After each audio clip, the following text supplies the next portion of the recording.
ভারতীয় অগ্রাসনের বিরুদ্ধে আমরা বাংলাদেশ অবসরপ্রাপ্ত পুলিশ অ্যাসোসিয়েশনের পক্ষ থেকে প্রতিবাদ এবং এই মিছিল আয়োজন করছি।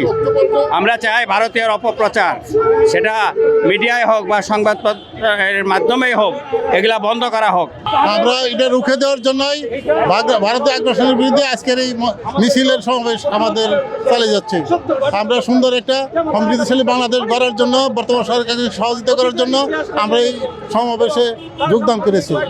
আশা করি আমরা ভবিষ্যতে বাংলাদেশ একটা সমৃদ্ধিশালী উন্নতশীল রাষ্ট্র হিসেবে গড়ে উঠুক, এটি আমরা আশা করি। সমস্ত ষড়যন্ত্র আমরা রুখে দেওয়ার চেষ্টা করব, যাতে এই দেশে কোনো জঙ্গি সংগঠন কথা বলে তারা যেন এই বাংলাদেশের কোনো ক্ষতি না করতে পারে, সেদিক দিয়ে আমরা সদা সচেতন আছি।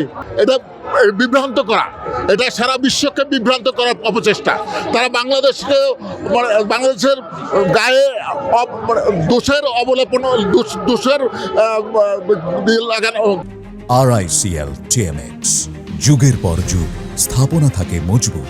ময়লা লাগানোর চেষ্টা করছে, তারা দেশকে জঙ্গি রাষ্ট্র করার পরিণত করছে, যাতে আমরা সারা বিশ্বে যে আগে যে স্বৈরাচারী সরকার ছিল তার দোষররা আবার ফেরত আসতে পারে, সেই পথ সুগম করার জন্য তারা চেষ্টা করছে। আমরা এই অপচেষ্টার বিরুদ্ধে রুখে দাঁড়াবো ইনশাল্লাহ। এখন তো সোশ্যাল মিডিয়ার যুগ, কাজেই এই সোশ্যাল মিডিয়াতে তো নানা রকম কথা বলেই।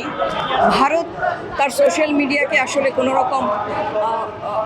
রকম কন্ট্রোল করেছে কিনা বা সতর্ক করেছে কিনা এই ব্যাপারে আমার জানা নেই। সোশ্যাল মিডিয়াতে আসলে এইভাবে বলা ঠিক নেই, এটা আমাদের দেশের জন্য অনেক ক্ষতিকর।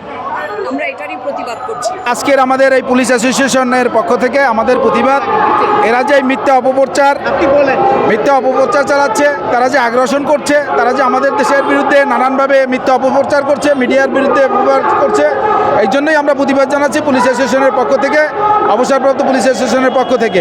মূলত ওদের আগ্রাসন, ওরা যে জিনিসটা চাচ্ছে তারই প্রতিবাদ স্বরূপ আজকের এই মিছিল। Thank you.